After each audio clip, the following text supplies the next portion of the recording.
bahas ya terkait dengan strategi managing project ya, mulai dari perencanaan, terus kemudian teman-teman menentukan merek dagang, terus saya lihat ada juga yang mengerjakan sampai dengan timeline, penentuan timeline, sampai dengan prototipe-nya malah. Kalau saya bilang prototipe itu berarti ya contoh-contoh dari sistem informasi yang akan di launching. Jadi ada beberapa tools yang sebenarnya bisa kita pakai tergantung dari kreativitas kita masing-masing. Kalau memang nantinya di ujian akhir, anggaplah kemarin itu latihan lah ya. Kemarin itu latihan teman-teman untuk menentukan sebuah ide yang akan dibangun sistem informasinya. Nah nanti syukur-syukur di menjelang UAS ya, atau mungkin ujian UAS-nya nanti kita disempurnakan menjadi sebuah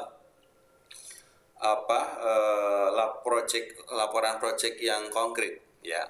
Karena kemarin kan hanya baru presentasinya saja ya, teman-teman baru mengungkapkan idenya ya, tapi belum ke arah yang kompleks. Nah, besok itu UAS saya rencanakan akan ada wujud laporan fullnya ya, boleh diteruskan dari presentasi yang kemarin, dan waktunya sangat banyak sekali sebenarnya. Saya kasih tahu sekarang karena mungkin teman-teman sambil kerja jadi waktunya sangat terbatas ya. Silahkan boleh dicicil dari sekarang, menyempurnakan presentasi yang kemarin, ditransformasikan ke dalam sebuah laporan project ya, project sistem informasi. Nanti di dalamnya boleh ada prototype, boleh ada waktu timeline ya. Terus hal-hal yang nanti kita temukan selama perkuliahan boleh dimasukkan. Ini kan ceritanya kita bertahap nih, mulai dari perencanaan, kemudian pelaksanaan dan pengembangan nih. Hari ini kita belajar itu. Nah nanti silahkan seminggu misalnya ada materi baru, teman-teman update di laporannya. Seminggu ada materi baru, update lagi di laporannya. Supaya nanti di waktu UAS, waktu saya minta teman-teman untuk mengerjakan tugas besarnya, teman-teman tidak terlalu kesulitan untuk ngatur waktu ya, karena sudah dicicil di setiap minggunya. Nanti silakan saling berdiskusi satu sama lain. Boleh cari referensi lain dari yang saya sampaikan, silakan, tidak apa-apa, sangat boleh sekali.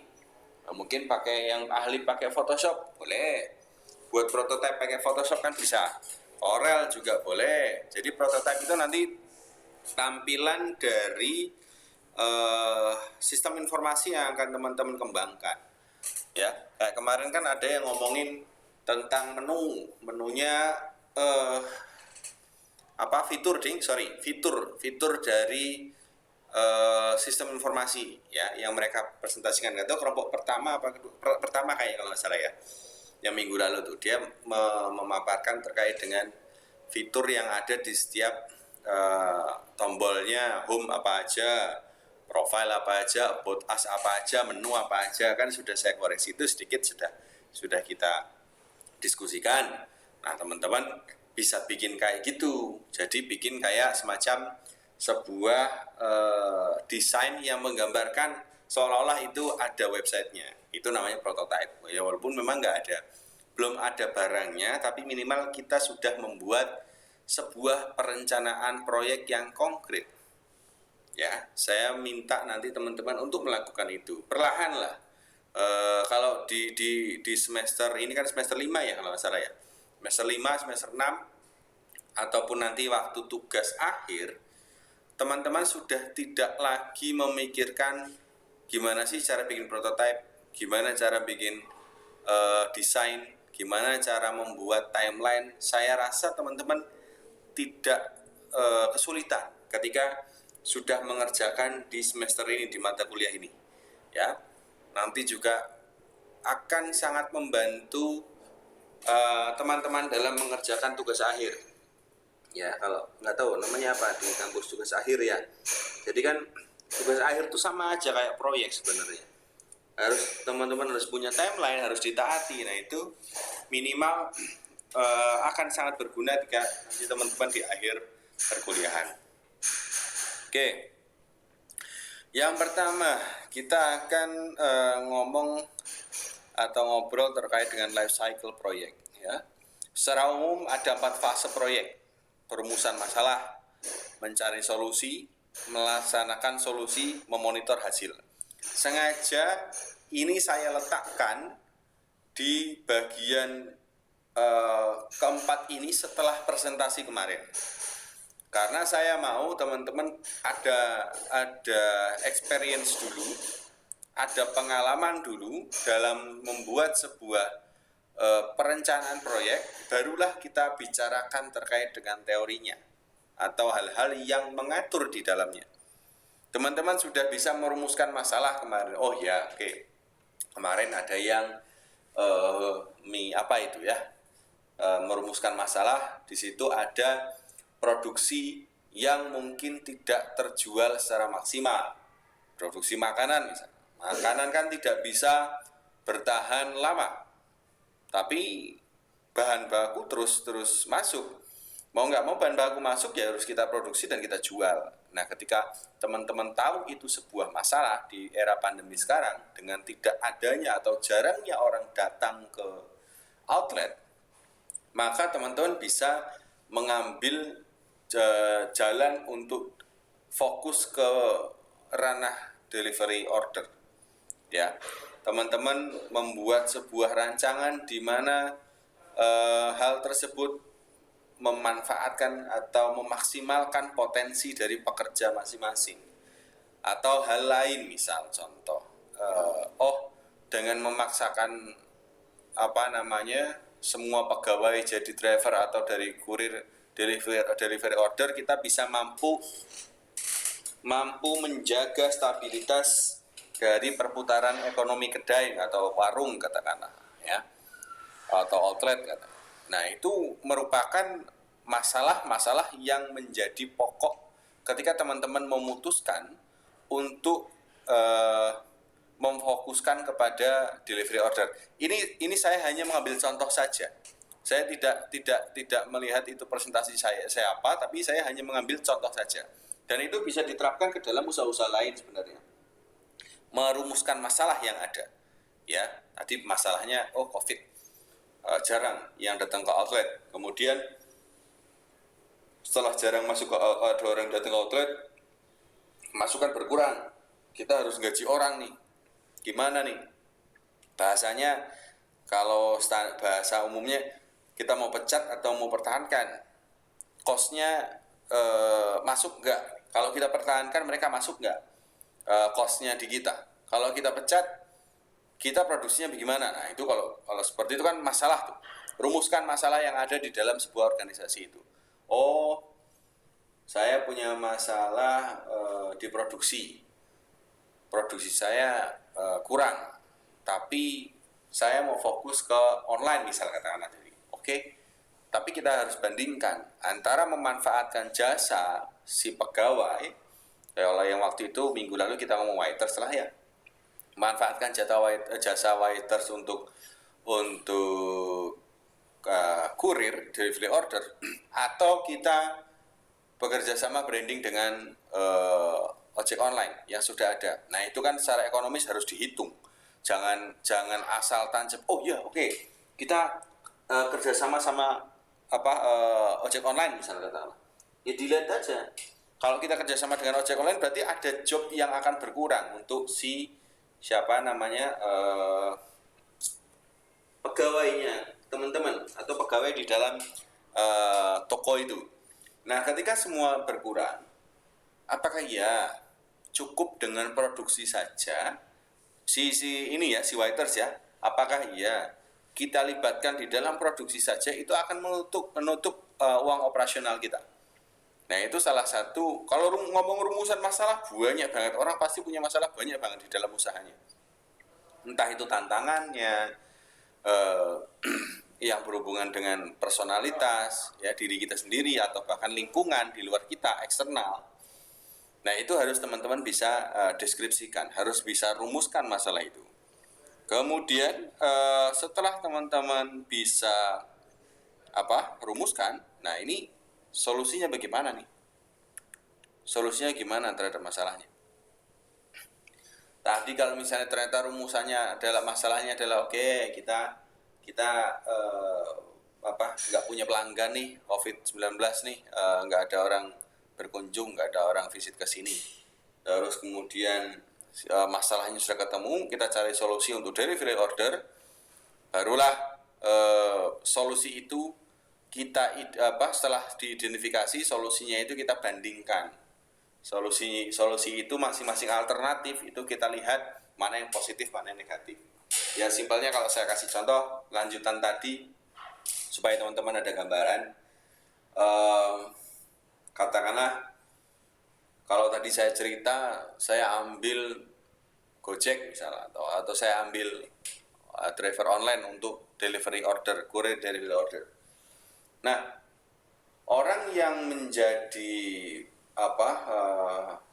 yang bertumbuh kepada saya selaku pemilik usaha, maka dia akan berkurang dong jobnya. Yang selama ini dia melayani orang di tempat, maka dia tidak ada kegiatan lagi dan itu akan membebani biaya operasional. Nah, hal itu harus saya putuskan. Kalau saya ambil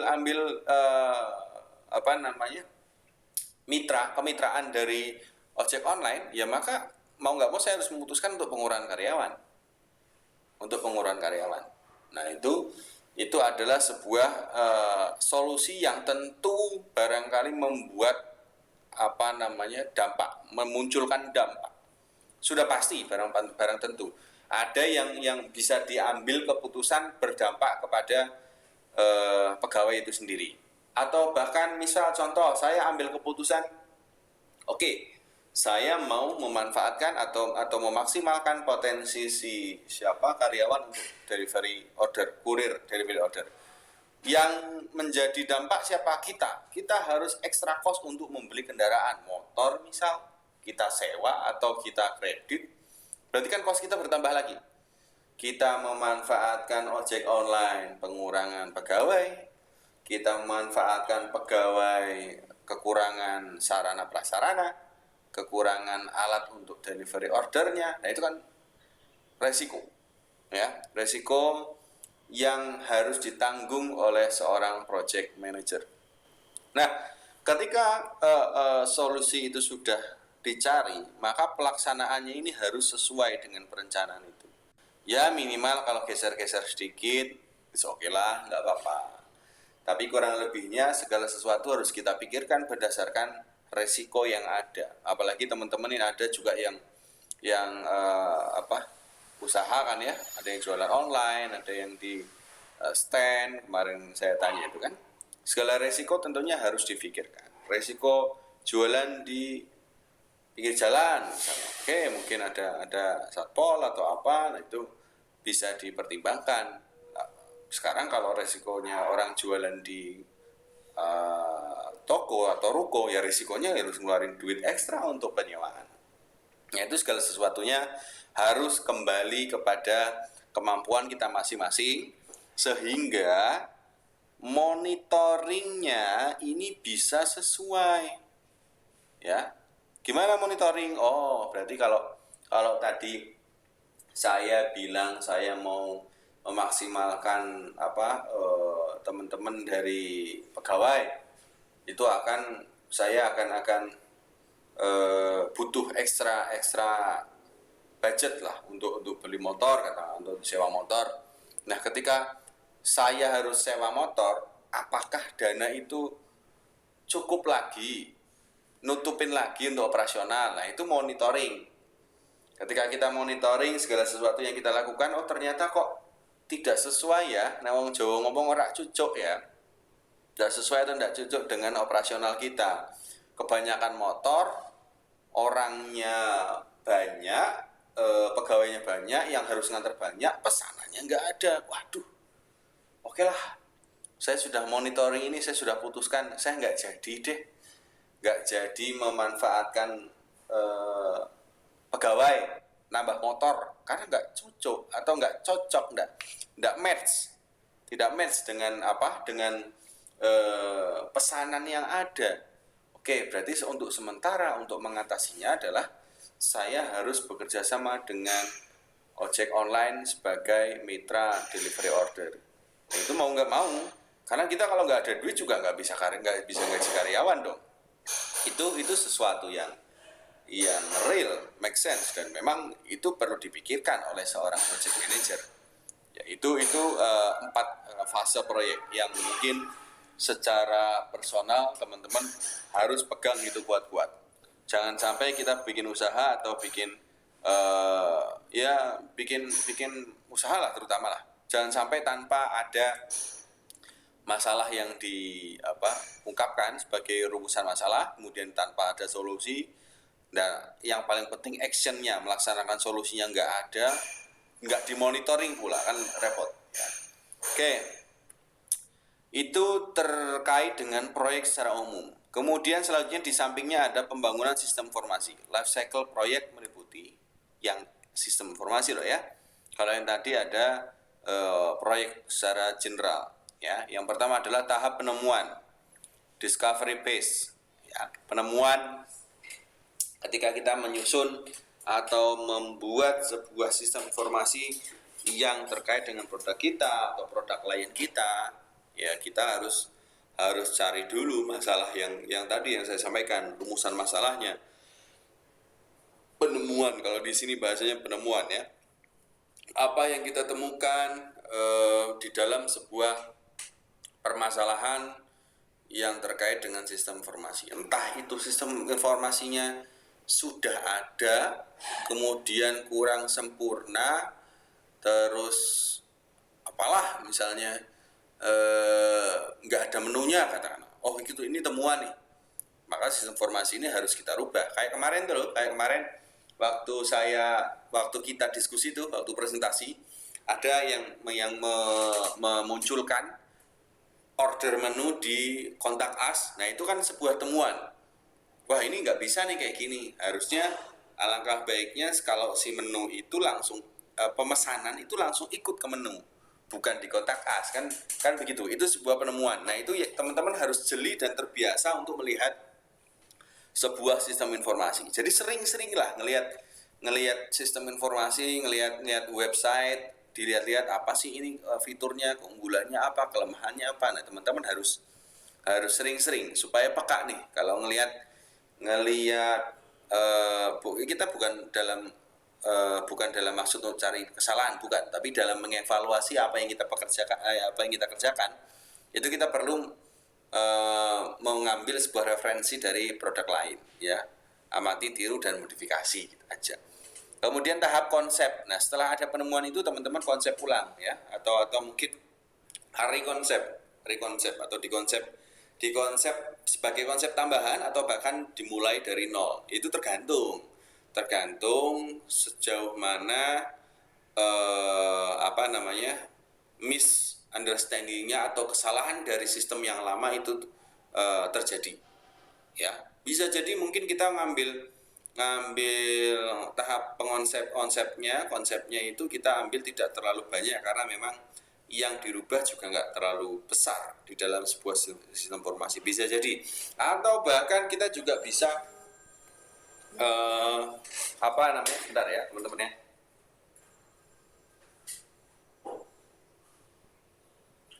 Atau bahkan juga kita bisa menemukan sistem informasi yang perlu dikonsep ulang sesuai dengan kebutuhan, sesuai dengan apa yang dibutuhkan oleh klien, sehingga bisa mensupport atau membantu pekerjaan mereka atau pekerjaan kita sendiri. Kemudian yang ketiga ada tahap desain ya, desain fase ya. Setelah konsep itu, setelah penemuan dan dikonsep ulang atau rekonsep, teman-teman harus desain nih. Tadi kayak ini bikin prototype, ya kan kita harus tahu nih menunya apa aja. menunya apa aja, terus kemudian gimana cara pengoperasiannya, user friendly atau tidak, atau misalnya kita gunakan bikin bingung atau tidak, itu dari desain. Ya, setelah desain barulah kita melaksanakan apa yang sudah ditemukan, dikonsep, direncanakan dan didesain itu tadi. Nah, jangan lupa nih, kalau sudah dilaksanakan, eh, jaminan kualitas atau quality assurance itu perlu. Ya, kita buat susah payah, kita eksekusi susah payah, tapi ternyata kok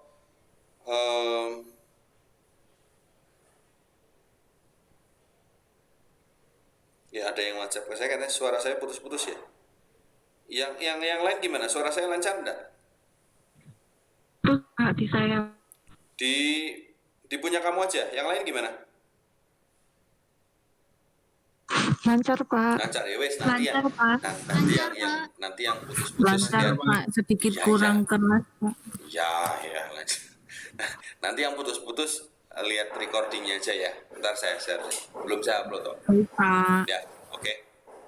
Terus tadi sampai mana tadi? Sampai putus-putus lagi. Aduh, jaminan kualitas. Oke, quality assurance ya. Jangan lupa kalau sudah dilaksanakan semua konsep penemuan dan lain sebagainya itu teman-teman harus quality assurance, meyakinkan diri bahwa apa yang teman-teman kerjakan ini will work ya. Jadi bekerja semua secara sistem oke dan bisa diimplementasikan. Jangan sampai sudah buat timelinenya molor, dioperasikan nggak bisa. Walah, itu kecewa berat, kecewa 12 itu si kliennya. Jangan sampai hal itu terjadi. Ya. Kemudian ada tahap implementasi. Setelah ada jaminan kualitas mutu, bisa dipastikan bahwa sistem informasi tersebut bisa diimplementasikan atau bisa digunakan oleh yang berkepentingan ya. Barulah ada closing di akhirnya ya. Setelah closing nanti mungkin ada perpanjangan kontrak atau ada kebutuhan apa lagi. Biasanya perpanjangan kontraknya terkait dengan maintenance ya atau pengelolaan. Sudah kita buat, kita perlu pengelolaan.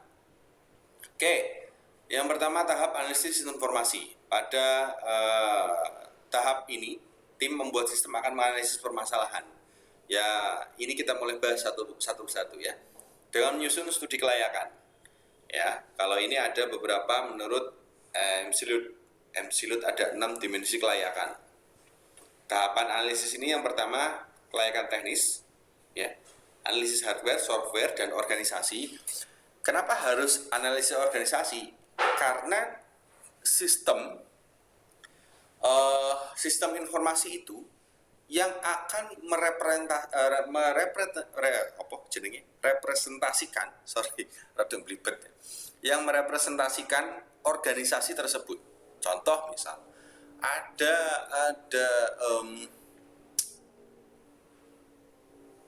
bendahara, ya, di dalam organisasi itu ada bendahara, ada marketing, kemudian customer service. Ya tergantung kebutuhan organisasi itu sejauh mana. Kalau ternyata organisasi itu membutuhkan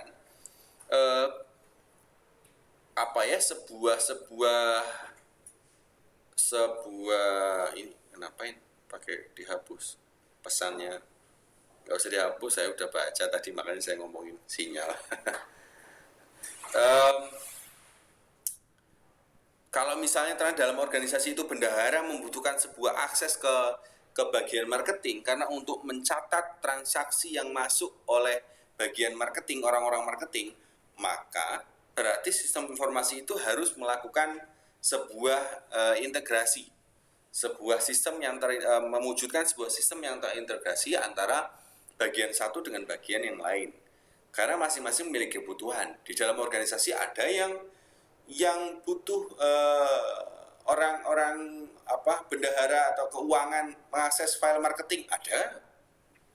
Atau ada yang organisasi memiliki kebijakan, gak bisa, orang keuangan gak boleh akses marketing, ada khusus saya. Kalau misalnya contoh pemimpinnya deh yang harus bisa mengakses. Orang-orang bendahara cukup mencatat saja, bisa juga ya, karena kan kelayakan analisis hardware yang mereka miliki dan software yang sudah ada yang otomatis akan diterapkan di dalam organisasinya masing-masing memiliki requirement yang berbeda atau kebutuhan yang berbeda ya. Kemudian selanjutnya ada pengembalian teknis, analisis manfaat dan potensi pengembalian. Kita kadang bisa menganalisis seberapa manfaatkah sistem informasi yang sudah ada ya, yang sudah berjalan di sebuah perusahaan atau sebuah organisasi. Seberapa manfaat sih sistem informasi mereka? Apakah mereka terbantu dengan sistem informasi ini? Kenapa harus memanggil kita untuk membuat atau membangun sebuah sistem informasi yang baru? Kenapa harus ada kita untuk merealisasikan proyek sistem informasinya?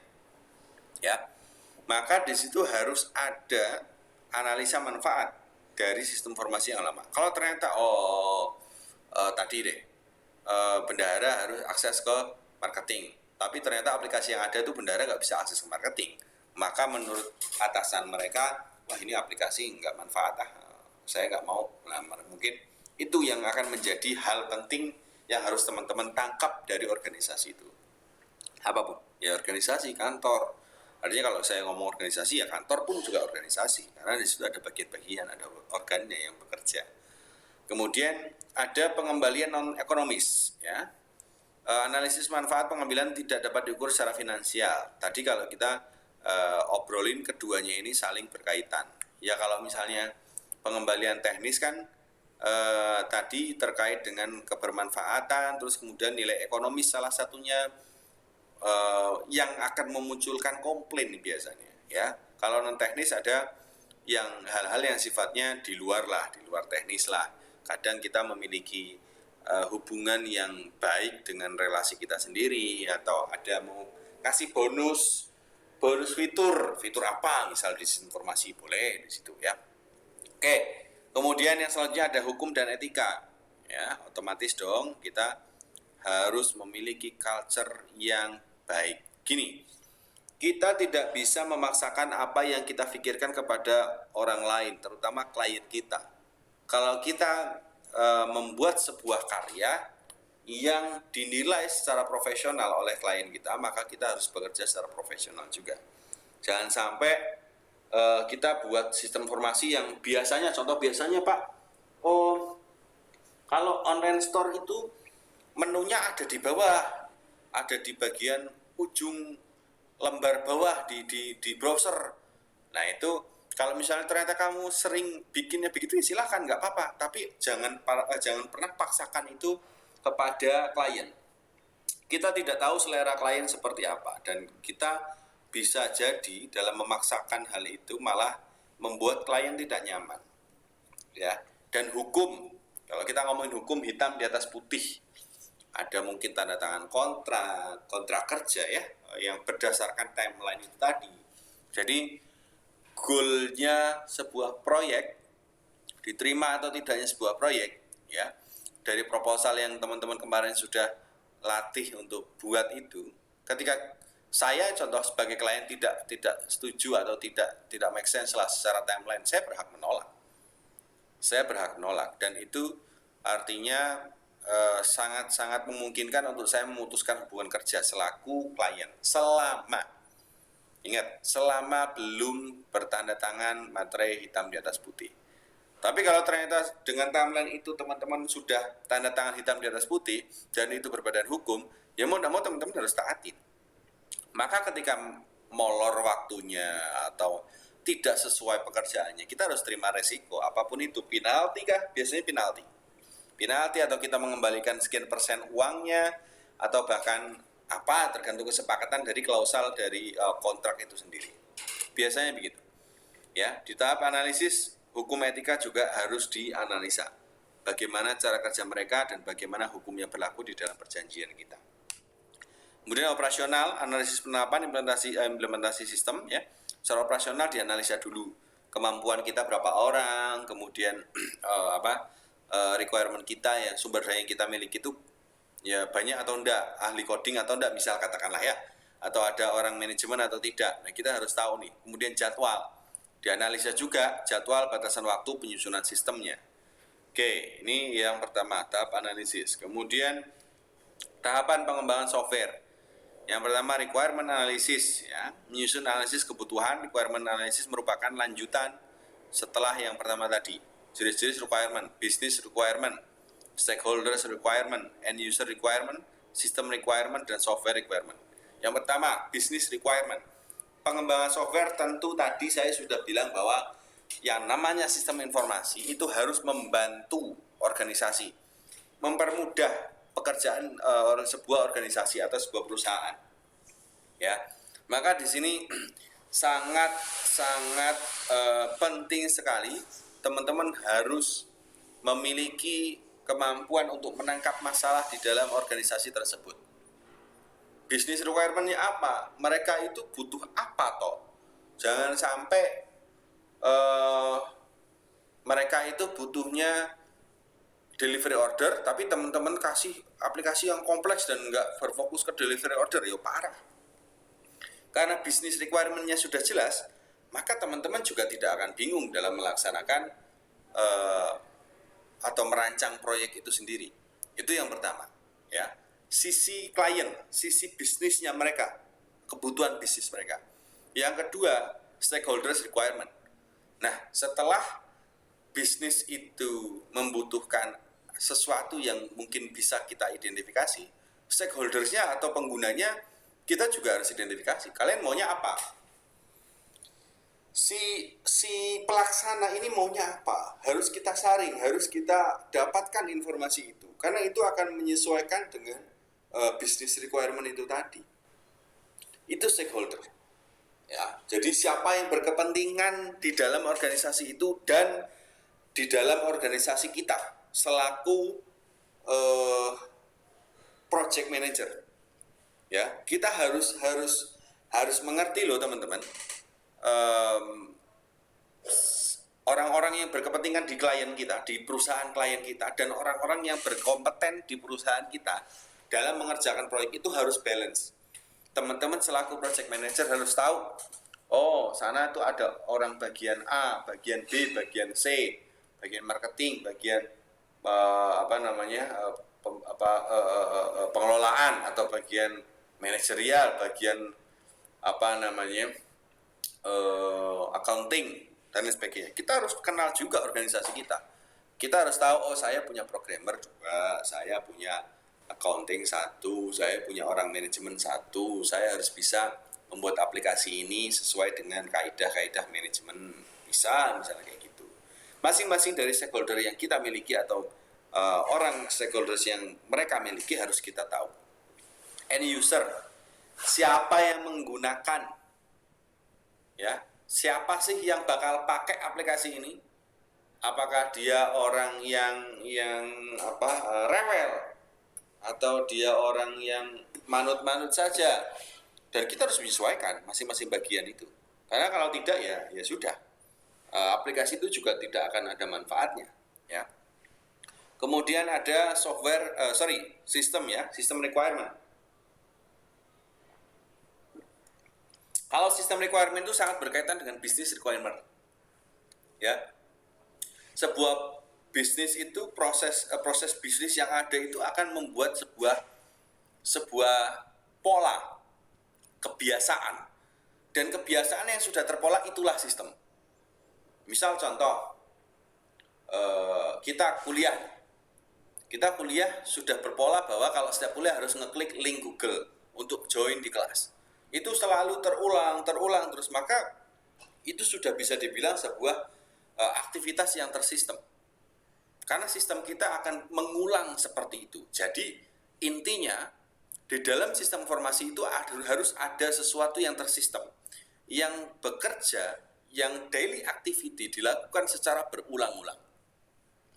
Maka teman-teman harus tahu di situ, ngapain aja nih perusahaan tiap hari gitu loh. Cara gampangnya begitu. Ini perusahaan setiap hari ngapain aja? Aktivitasnya apa aja? Kita bikinin deh sistem informasinya, kan gitu.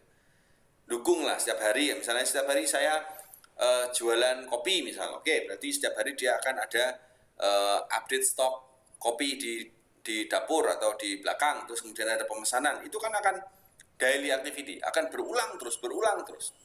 Itu harus dipikirkan karena di sini ada sistem requirement. Kemudian software requirement. Nah, tadi saya bilang sebuah sistem informasi harus mengakomodir daily activity atau aktivitas yang berulang-ulang dari perusahaan itu. Maka si software ini harus benar-benar tepat. Ya, software requirement itu harus benar-benar tepat, kebutuhannya sesuai enggak. Karena kalau nggak sesuai ya itu ancamannya itu tadi.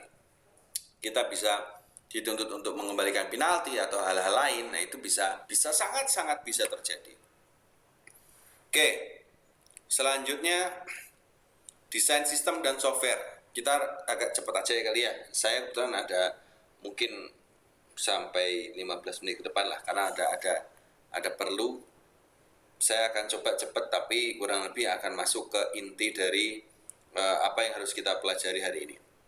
Oke, desain sistem dan software. Tahapan desain sistem itu yang pertama spesifikasi fungsional teknis, yang kedua risiko. Saya tidak akan satu-satu tapi saya akan bacakan sedikit, kemudian nanti akan saya terangkan secara global.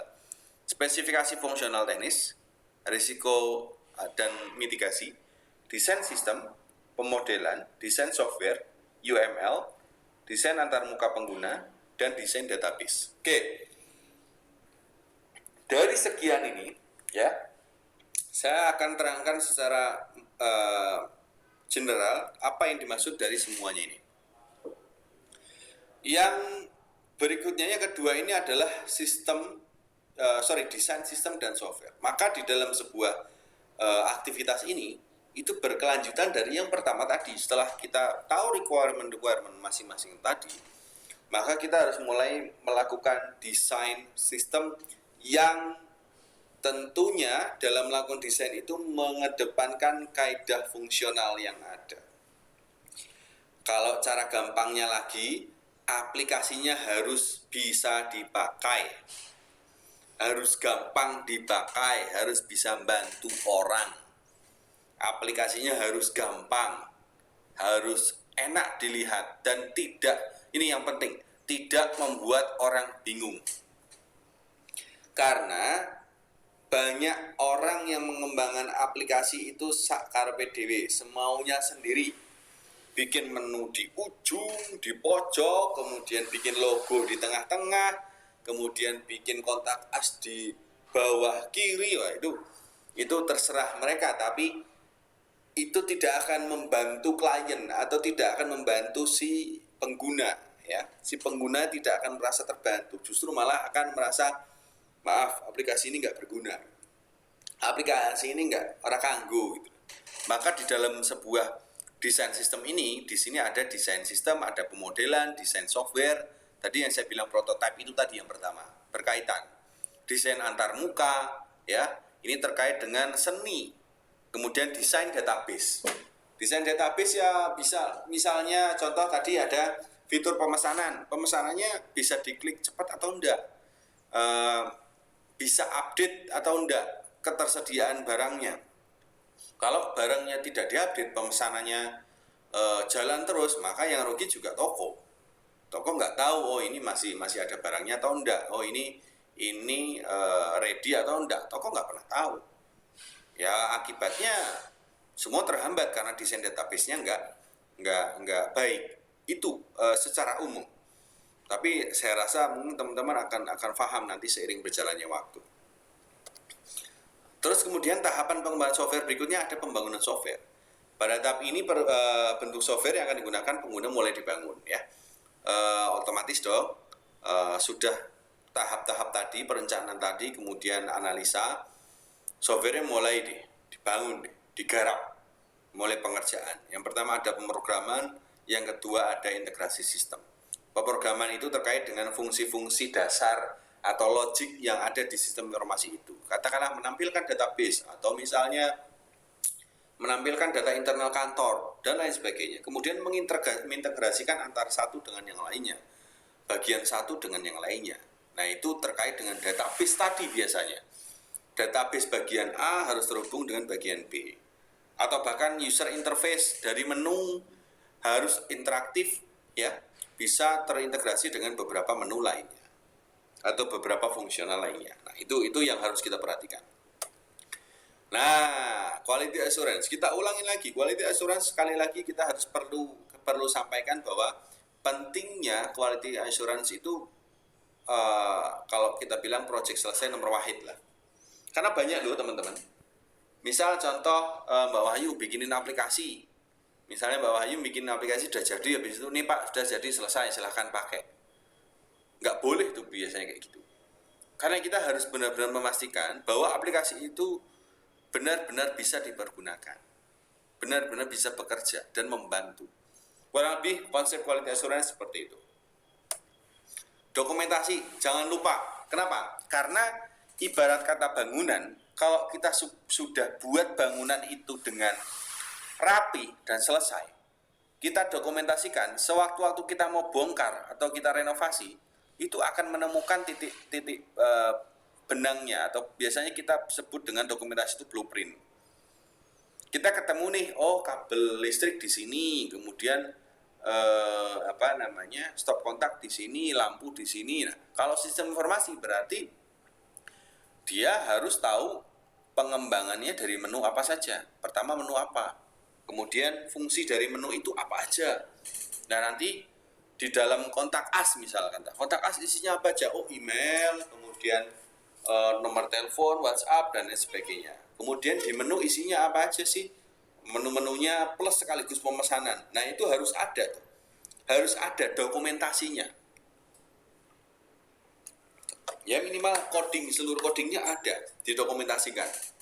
Ya. Karena aktivitas ini akan berdampak pada pengembangan, ya, dan proses pemeliharaan. Ya, proses pemeliharaan. Karena tidak selalu ya pengembang atau developernya itu orang itu, kadang ganti juga. Oke, selanjutnya tahapan pelaksanaan. Tadi setelah pengembangan software ada tahapan pelaksanaan. Fase delivery.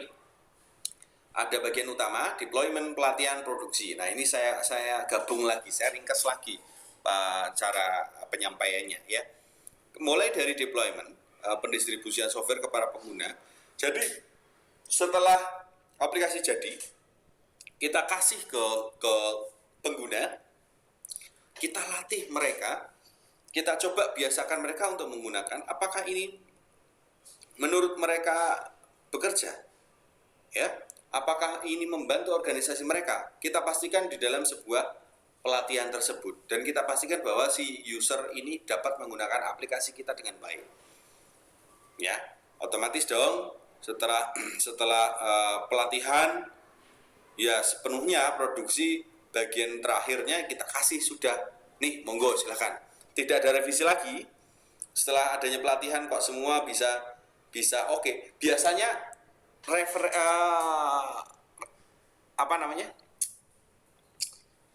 revisi itu bukan ada di pelatihan, tapi sebelumnya tadi. Ya, pelatihan itu sudah terakhir banget, tidak ada revisi macam-macam, baru kita launching dan kita latih. Itu fase delivery. Ya, ini oke juga. Ini bisa kurang lebih sama seperti yang barusan. Lanjutannya saja.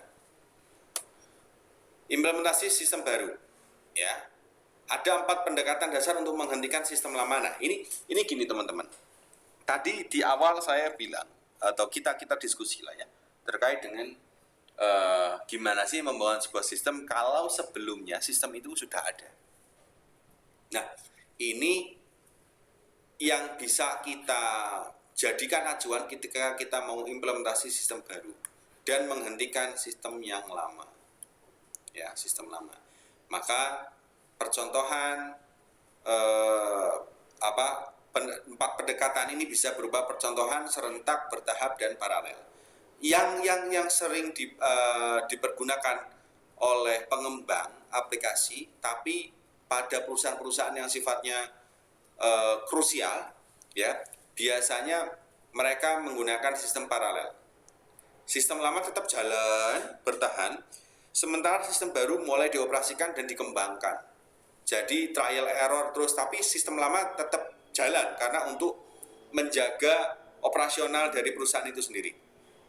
Atau ada percontohan, sistem lama dilihat dulu sebelum memutuskan ke sistem baru. Contoh, buat sistem informasi akademik, ada orang bikin informasi akademik baru, kita didemokan, kemudian kita putuskan untuk pakai atau tidak. Atau bahkan serentak. Ya ini yang sering merugikan. Ya dari segi operasional akan terhenti, atau bukan terhenti ya, terhambat. Karena sistem lama langsung seketika dihentikan, diganti sistem baru, kan perlu belajar. Ya, atau bahkan bertahap. Nah, ini yang sering harus diputuskan oleh project manager, antara project manager dengan klien. Harus diputuskan. Karena itu terkait dengan kelangsungan dari siklus perusahaan itu sendiri. Oke, itu terakhir slide dari saya. Saya sudah sampaikan tadi bahwa saya mungkin ada sedikit keperluan mendadak yang harus saya penuhi. Ini yang bisa saya sampaikan. Mungkin ada pertanyaan atau sanggahan sebelum saya leave class. Silakan.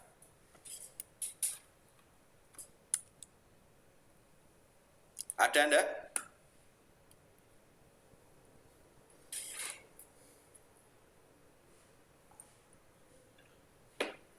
Belum ada, Pak.